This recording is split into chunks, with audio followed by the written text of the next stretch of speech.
নমস্কার বন্ধুরা, আমি পূজা দেবনাথ নদিয়া জেলার ছোট্ট একটি গ্রাম থেকে। প্রথমেই বলি, তোমরা কে কোথায় থেকে আমার ভিডিওটা দেখছো অবশ্যই কিন্তু কমেন্টে বলো।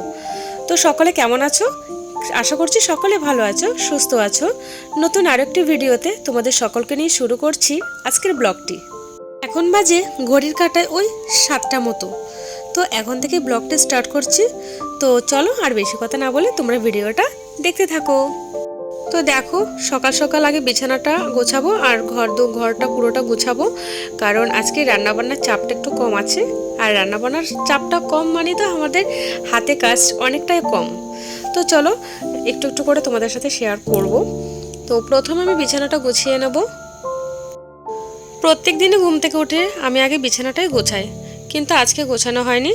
তার কারণ হচ্ছে আজকে আমি খুব সকালে ঘুম থেকে উঠেছি আর উঠে হাঁটতে গিয়েছিলাম। আর মনা তো সকাল সকাল ঘুম থেকে ওঠেনি, ও ঘুমাচ্ছিল, তাই আর বিছানাটা গোছানো হয়নি।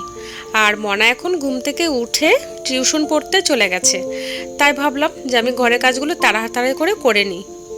আর তাছাড়া নিজের কাজ নিজেকেই করতে হবে। একা সংসারে যেখানে কেউ নেই, তো সেখানে শরীর খারাপ হোক বা ভালো, নিজের কাজ নিজে যত তাড়াতাড়ি করে নিতে পারবো ততই মঙ্গল।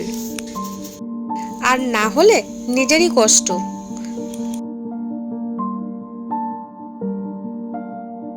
তো দেখো, আমার ছোট্ট ঘরটি গোছানো হয়ে গেছে। তো কেমন লাগছে সেটা কিন্তু অবশ্যই তোমরা কমেন্টে বলো। এদিকে দেখো, জলটাও চলে এসেছে এর মধ্যে। তো আমি জলের কাজগুলো করে নেব, কারণ জলটা কিন্তু রোজ আসে না। টাইম কলের জল একদিন পর পর আসে, কখনো কখনো তো 2-4 দিন পরও আসে। তো যখনই জলটা আসে আমি চেষ্টা করি জলের সব রকমের কাজ করে ফেলে নিতে, না হলে তো নিজেরই কষ্ট। যেহেতু আমাদের নিজের কোনো কল বা বাথরুম নেই, আর তাছাড়া নিজেরও ঘর নেই, কি বলবো। তো আমরা থাকি আপাতত পরের জায়গাতে, তো সেজন্য কল বাথরুম করা হয়নি। আমার পাশে কাকাদের ঘর, তো সেখানেই কল বাথরুম ব্যবহার করা হয়। আর যেহেতু বাড়িতে একটা টাইম কল, মানে যাদের জায়গাতে আছি একটা টাইম কল আছে, তো ওই টাইম কলের জলটা দিয়ে আমরা বেশি করে ভরে রাখি, সেটাই ব্যবহার করা হয়। যাই হোক, অনেকটাই কথা বলা হয়ে গেছে, এর মধ্যে আমার অনেকটাই কাজ হয়ে গেছে। গ্যাসটাও মোছা হয়ে গেছে, তোমরা নিশ্চয়ই দেখেছো। আর দেখো, এখানে আগের দিন বিয়ে বাড়িতে গেছিলাম, অনেক কটা জামা কাপড় সব গুছিয়ে রেখে দিয়েছি একটা জায়গায়।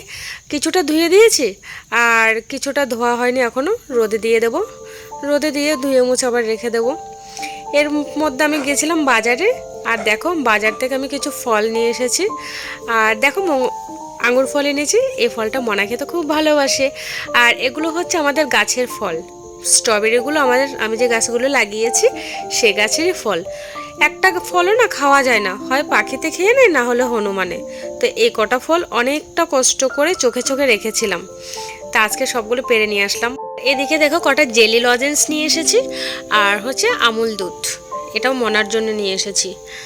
আর একটু সবজি এনেছি, সবজি বলতে শুধুমাত্রই সজনের ডাঁটা আর হচ্ছে মিষ্টি আলু।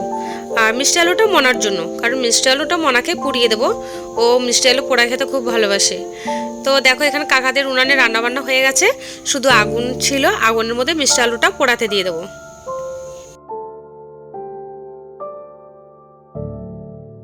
আজকে না রান্নাবান্নার কোনো চাপই নেই, কারণ আজকে যাব নেমন্তন্ন বাড়িতে। কালকে এসেছি বিয়ে বাড়ি থেকে, আর আজকে যাব একটা নেমন্তন্ন বাড়িতে। মানে বেশ ভালোই লাগে না মাঝে মধ্যে নেমন্তন্ন পড়লে। কিন্তু আমাদের এমনই অবস্থা, যখন নেমন্তন্ন হয় তখন একদম পরপর হতেই থাকে। আবার যখন হয় না, তখন একটাও হয় না, এরকম একটা ব্যাপার।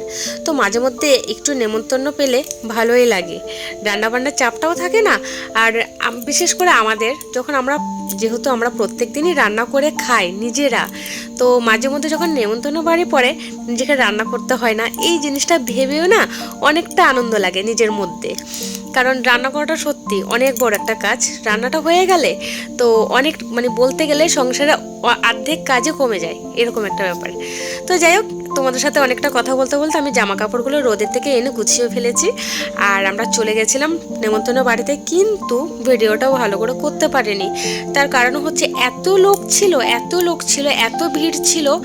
তো কি বলবো, তোমরা তো দেখতে পাচ্ছ এখানে মাত্র কয়েকজন লোক, আর আমরা বাইরের সাইডে আছি, আর ভেতরে অনেক লোক, এখনও অনেক লোক। মানে একটা নেমন্তন্ন বাড়ি, সেখানে প্রায় 600-700 মানুষ নেমন্তন্নতে এসেছে।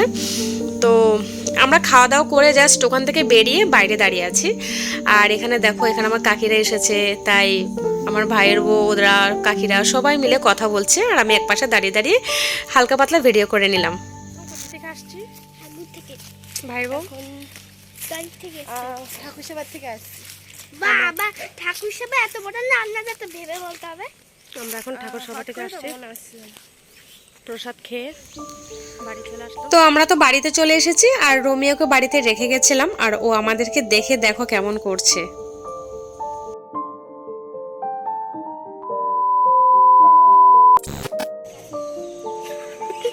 গাদা এরকম করে দেন, এরকম করে দেন। তো বন্ধুরা, আজকে আমাদের খেলা গাদা সবসময় অপমান করিস কেন? হ্যাঁ, ওকে খেলেছো কোনোদিনও? আজকে আমাদের খেলা হচ্ছে যদুমধু রামসেন। আমার মিলে গেছে। দেখো, বিকালে আমি, বোন, ভাইয়ের বউ আর মনা, আমরা চারজনে মিলে খেলছিলাম ছাদে। তো এখন যেহেতু বেলাটা অনেক বড় হয়েছে, তো হাতে অনেকটা টাইম থাকে, তো বিকালের কাজকর্ম সব করে আমরা চারজনে বসে এখানে রামসাম যদুমধু খেলছিলাম। আর দেখো, আমার কাকিরা ছাদের নিচে দাঁড়িয়ে আছে। আর আজকে তো দুপুরবেলা নেমন্তন্ন বাড়িতে গেছিলাম, তাই রান্নাও করতে পারিনি, তাই একটু আলু আর সজনে ডাঁটা টমেটো রান্না করছি রাতের বেলা। আর এখানে ভাতও বসে দিয়েছি। তো আজকে রান্নাটা কোনো রকম একটা রান্না করে নেব সজনে ডাঁটার আলু দিয়ে, কোনো নিরামিষ। তো আজকের ভিডিওটা এখানেই শেষ করব।